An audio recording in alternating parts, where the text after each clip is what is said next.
In the sea of bad cops who think different rules apply to them, some good cops behave honorably even when their colleagues break the law and treat them like citizens when they commit a violation. Today we're talking about cops who lost their careers because they got drunk while on duty. Let's go to the videos. On the evening of October 27, 2018, after 7 p.m., Lieutenant Rick Byron of the Pica Police Department received a call from Officer Jason Augustine over the radio requesting Lieutenant Byron's presence for a discussion. Upon arrival, Lieutenant Byron found Officer Yingst already present, as Officer Augustine had already called him to the scene as well. It was obvious that Officer Augustine was showing signs of intoxication. He struggled to maintain his balance, stumbled on the road, dropped his handcuffs, and was speaking incoherent. Adding to the concerning situation, the driver's side of the car was significantly damaged. While Lieutenant Byron inspected the vehicle, Officer Yingst attempted to assist his colleague. Despite the obvious need, Officer Augustine refused to submit to a sobriety test, expressing despair over the situation. I want to make sure it wasn't on that ring in there and you need it. I'm not taking it, okay? So, Augie, are you okay to drive, brother? Yeah. Seriously, I'm worried about you. Yeah. All right, get going then. Do what you got to do, all right? Augie, you need to relax.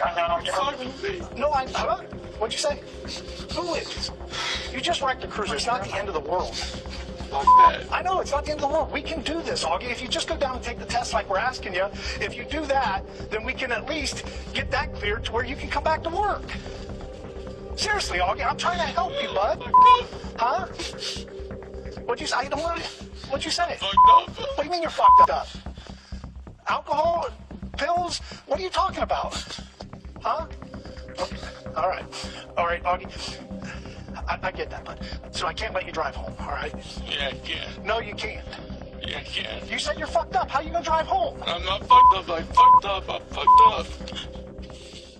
Officer Augustine appeared to be cognizant of the fact that taking the sobriety test wouldn't yield favorable results for him. His emotional state was evident as he tearfully expressed a sense of defeat, declaring that it was all over for him. Despite his intoxicated condition, Officer Augustine briefly forgot his circumstances and attempted to display affection towards his colleague, expressing love for him.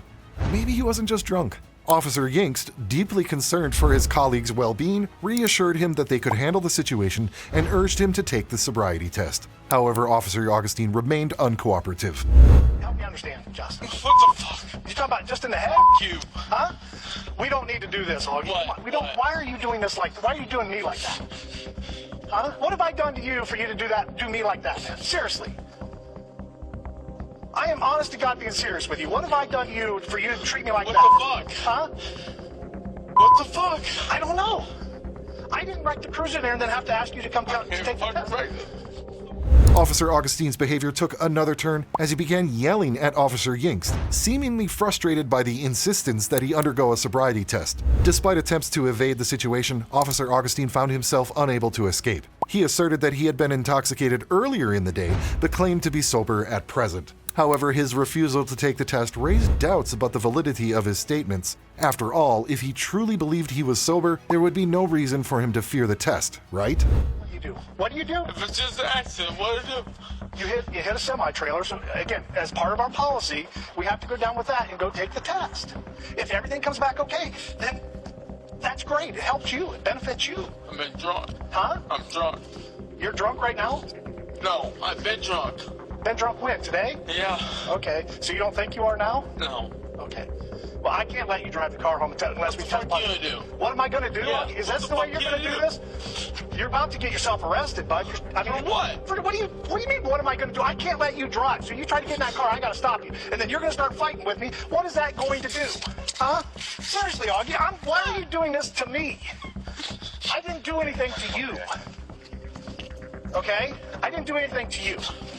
Well, let's go back in here so we can figure this out, Augie. Please. You know I gotta call Jason, right? Are you gonna cooperate? But just cooperate with me. You don't fuck with me. Augie, you know what? Huh? I know they are. And Officer Yingst refused to allow his colleague Augustine to drive the car home alone, despite Officer Augustine's insistence that he was capable. Instead, Officer Yingst opted to call his wife to pick him up. However, Augustine expressed concern about explaining the situation to his wife. Well, he probably should have thought about that a little earlier. Despite Officer Yink's infinite patience and attempts to assist his colleague and friend, Officer Augustine failed to appreciate his help and instead directed his dissatisfaction towards Officer Yinkst. Can you call your wife and have her come get you, bud? Get your phone out, call her. You don't have your phone? Shall I use mine? What's this gonna do? Huh? What's this gonna do? I don't know. That's why I gotta call him, so. How much did you drink today, Aug? You know he's gonna want to do a test, right? No, I'm talking about your driving, just like we would anybody else. You know what I mean? Not an employment test. He's gonna say, hey, this guy's driving a car, we need to test him. And I mean, you got the right to refuse it, but we gotta go through the process on that, Augie. And again, I want you to understand that I'm just doing. I know, you probably are. You're right. I'm not gonna sugarcoat your life. Huh? Augie, come on, bud. Yeah, come on, just calm down, bud. I understand you're upset. You gotta calm down. Remember, Augie. Huh? I'm talking to you as a friend here too. Fuck you. All right. When they reached the police station, Officer Yinkst proceeded to inform Officer Augustine of the consequences of refusing a field sobriety test as per protocol. Officer Augustine sat motionless, listening to Officer Yinkst's words while tears streamed down his face. He was fully aware of his actions and the inevitable outcomes awaiting him. Despite this, he chose to refuse the test, knowing that the result would likely be the same. Refusal of the test would lead to severe penalties, including jail time and the suspension of his driver's license. Once Officer Yinkst completed the formalities, he attempted to offer support to his distressed colleague, albeit knowing there was little he could do to alleviate the situation. With tears still falling, Officer Augustine signed the necessary documents, and all that remained was to wait for his wife to arrive and get him. I gotta read the test and refusal consequences to him, so I just need a witness. It says you're now under arrest for OVI, operating a vehicle under the influence of alcohol and a drug or a combination of them, operating a vehicle under the influence of a listed controlled substance or a listed metabolite of a controlled substance, operating a vehicle after underage alcohol consumption or having physical control of a vehicle while under the influence. If you refuse to take any chemical tests required by law, your Ohio driving privileges will be suspended immediately and you will have to pay a fee to have the privileges reinstated.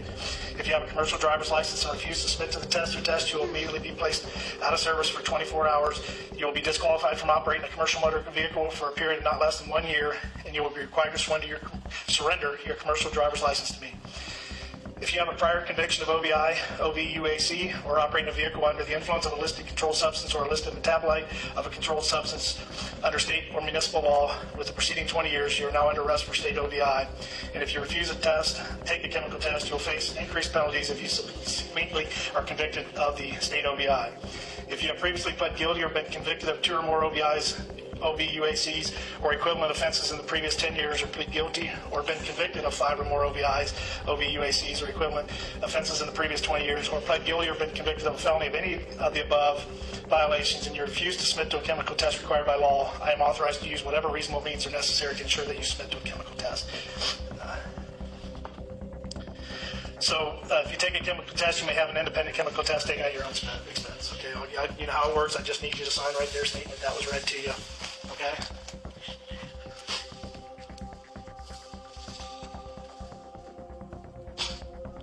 And it is your position that you want to refuse the test, correct? Okay. Let me go fill out the form here, and we'll get back with you. And again, as soon as your wife gets here, we'll get you out of here. Okay.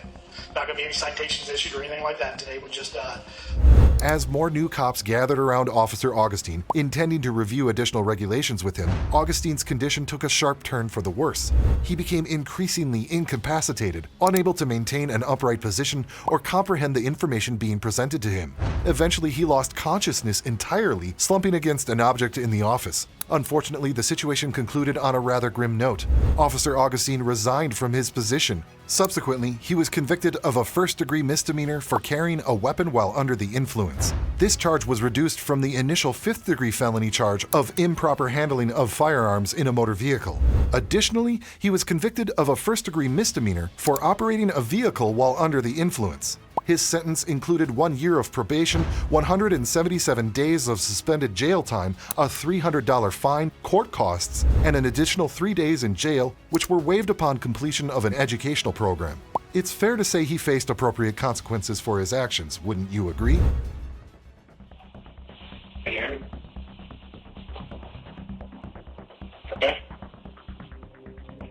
Can you hear me?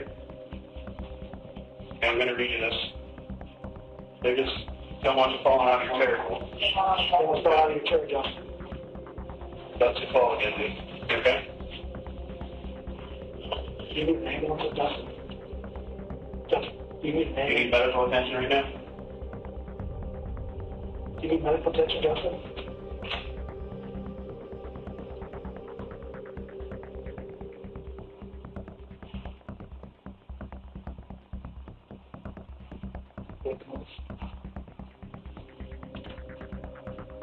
Justin, I gotta read you this, okay? You're hereby ordered to fully cooperate with the investigating official. Your failure to cooperate will create an objective and subjective fear of termination. You have the following rights and responsibilities during this investigation. You have the right to be informed of the allegations involved. You will be asked questions specifically directed and narrowly related to the performance of your official duties. Statements made during any interviews may be used as evidence of misconduct or as the basis for seeking disciplinary action against you. Any statements made by you during these interviews cannot be used against you in any subsequent criminal proceeding, nor can the fruits of any of your statements be used against you in any subsequent criminal proceeding. If you so request, a person of your choice may be present to serve as a witness during the interviews. While on patrol, a group of officers encountered another police car parked in the middle of the sidewalk with all the doors open. Concerned, they approached to check on their colleague, only to find Officer Oscar Mayorga, 26, intoxicated in the back seat. Unable to produce his driver's license and ID as they had fallen out of the car, Officer Mayorga's state raised serious concerns. The officers detected the smell of alcohol on his breath and discovered beer cans and bottles strewn all around the police car's interior. What's your name, man? Officer Mayorga. Said his name was Oscar. Okay. Do you have a business card, sir? Yes. I'm Corporal Steele, by the way, man. Oh, is this your ID? No. Yes, sir. Oh, that's not an ID. Okay. Alright, I'm gonna hand these back to you, because I don't know. Oh, that's your ID. That's your card to get back into the station.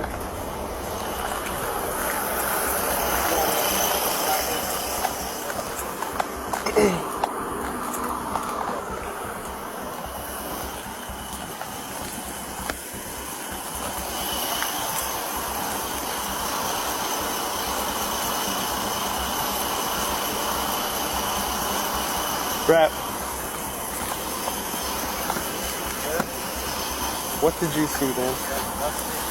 He came and he keeps stumbling. Do you smell anything? Yeah. What do you smell? Alcohol. Okay, I'm just making sure. What kind of beer can? He said it was in his center console when he first got there. It was. Hey, man, just sit down. Hey. Sit down, sir. We're just having EMS come check you out. He moved the beer can because when What I got kind of there, beer can was it? he moved it, put it in between the seat. So I looked in there, I saw it, I grabbed it, and it's a 7.5% alcohol, some kind of ale. Ale? It's like a,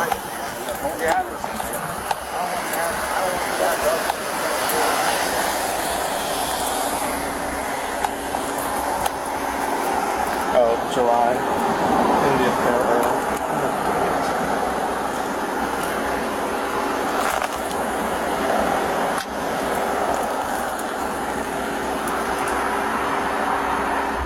One of the officers attempted to reason with Officer Mayorga, emphasizing the importance of honesty in their profession. However, Officer Mayorga adamantly denied consuming any alcohol that day, despite the presence of open containers found in the police car. His explanation? He claimed the alcohol wasn't his, although the logic behind this assertion remained baffling. When it was revealed that Officer Mayorga had also been taking sleeping pills, which is a dangerous combination with alcohol, especially while on duty. Subsequent tests indicated blood alcohol levels of 0.39 and 0.385, leading to his arrest and charges of driving under the influence. did you do anything to celebrate today, man? No, sir. No? Listen, man. It's it's better to be honest. In our profession, I took a lot of Benadryl. listen, in our profession, you know it's best to be honest, right? No, I know. Okay. No, I know. I took Listen, man. the Benadryls. There is a open container of alcohol in your vehicle. Have you been drinking at all today?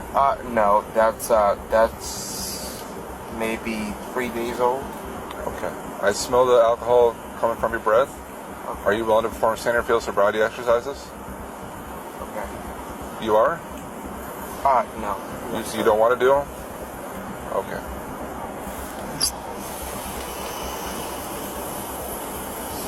EMS is going to come check you out, and if you have to go to the hospital, then we'll go from there, okay? No, again, I took 3 Benadryls. You took 3 Benadryls? What time? Maybe less than 2 hours ago. 2 hours ago? If you're going into work, why would you take Benadryl, man? You know Benadryls make people sleepy. I was trying to go to sleep. You miss your shift?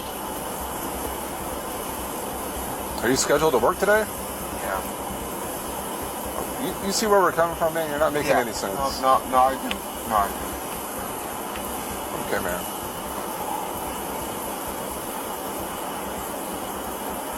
We all make mistakes. I get it. Yeah.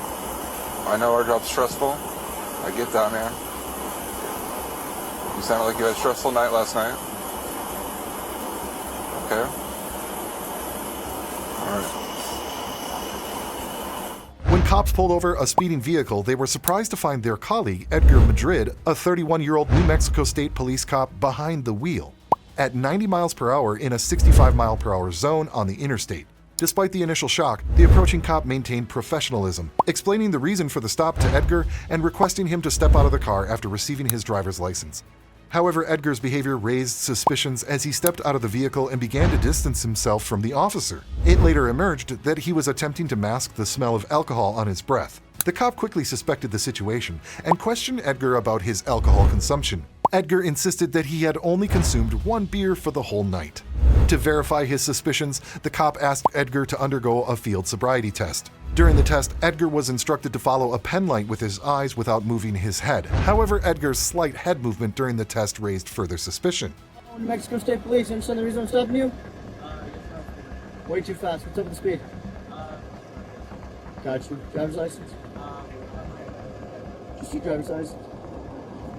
Cool. Step on another vehicle for me, please. Any weapons? Cool. Step on out.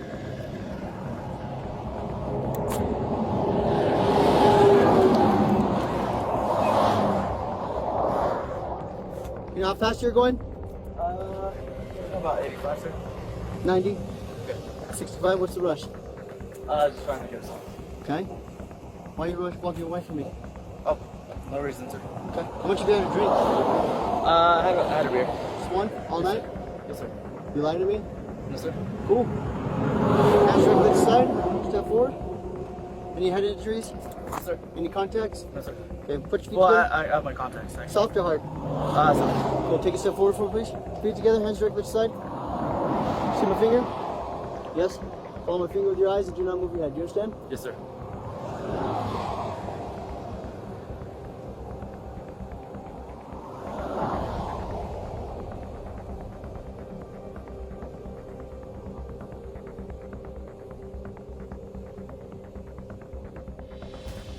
Soon, the cop and Edgar moved on to the next exercise. This time, Edgar was supposed to walk in an imaginary line to his car and back.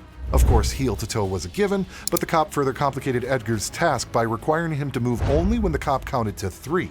Edgar was then supposed to take 9 steps and then turn around and take another 9, all the while counting out loud. Sounds like a simple task, right? Surprisingly, Edgar did quite well. He went straight without any deviation and without any difficulty. Honestly, it seems like Edgar did this better drunk than I would sober. This line's going to be approximately the width of your shoe. Do you understand that? Edgar, hands out of your pocket for me, please. I'm going to have you put your left foot on that imaginary line. Take your right foot, place it directly in front of your left foot, touching heel to toe. Stop right there. Hands directly at your side. I will need you to remain in that position there, so I'm going to give you all the instructions. You will not start the test till I tell you to do so. Do you understand? Yes, sir. So not till I tell you to do so, you will take 9 steps forward on this imaginary line. You'll look downward at your feet. You will count each step out loud. You will touch heel to toe on each step. You'll keep your hands directly at your side at all times. Do you have any questions? No questions at all? So look, I'm going to demonstrate this test to you. It's going to look like this, sir. 1, 2, 3. See, I did that.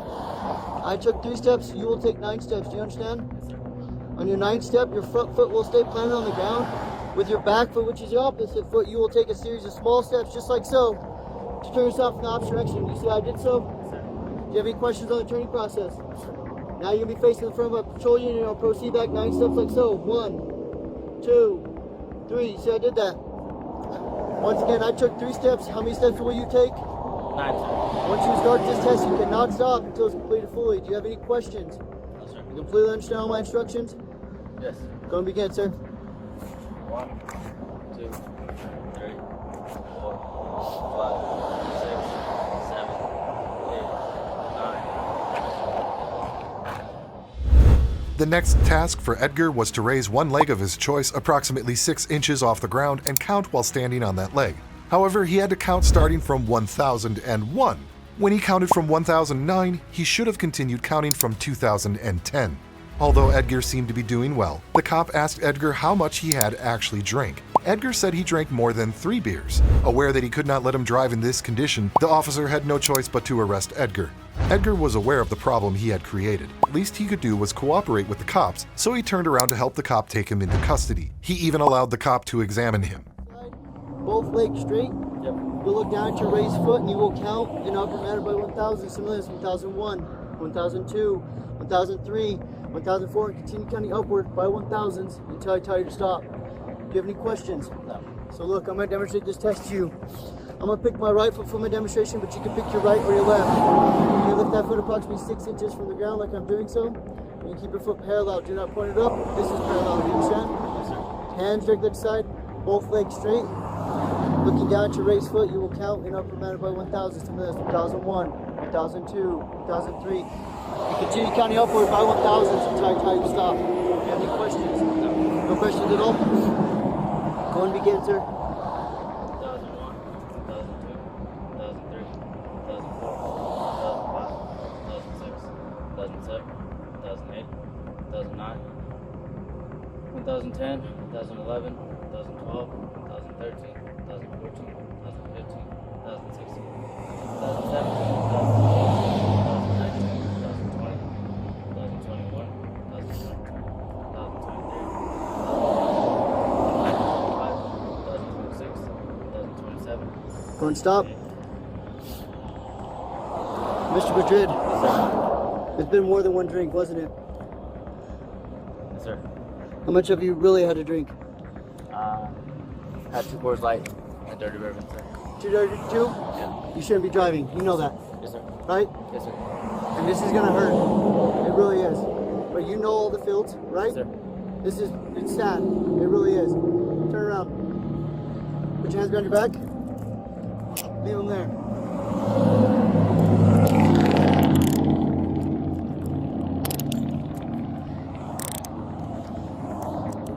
Madrid. Cop ensured that Edgar didn't possess any weapons. He proceeded to the more formal part of the process. He read Edgar his Miranda rights and informed him that the next step would be to undergo a field sobriety test. However, Edgar declined to participate in any testing despite having the right to choose the type of test. The officer then explained that if Edgar refused, he would be presumed to have driven under the influence of alcohol and face the consequences, including the suspension of his driver's license. Despite this warning, Edgar persisted in his refusal. Consequently, the officer arrested him for driving while intoxicated. It was later discovered that Edgar didn't have a driver's license nor insurance with him at the time of the incident. As a result, he was placed on administrative leave.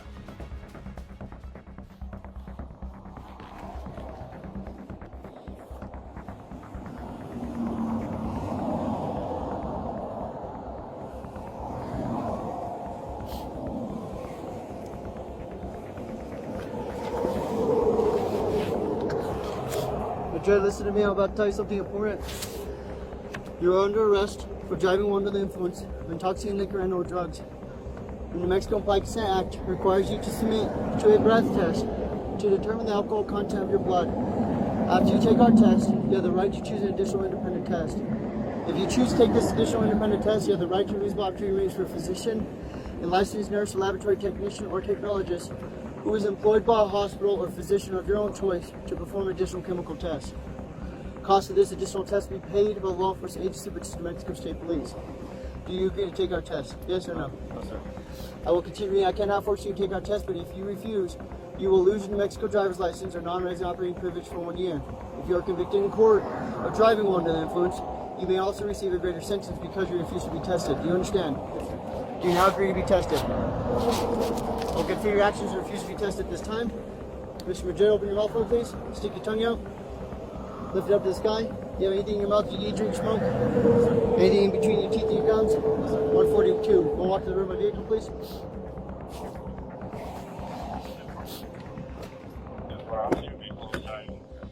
The cops escorted Edgar to the police car.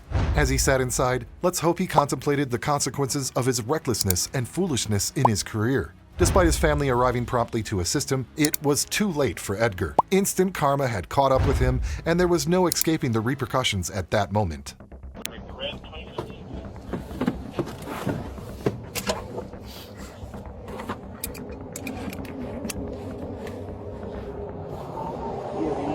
Watch out.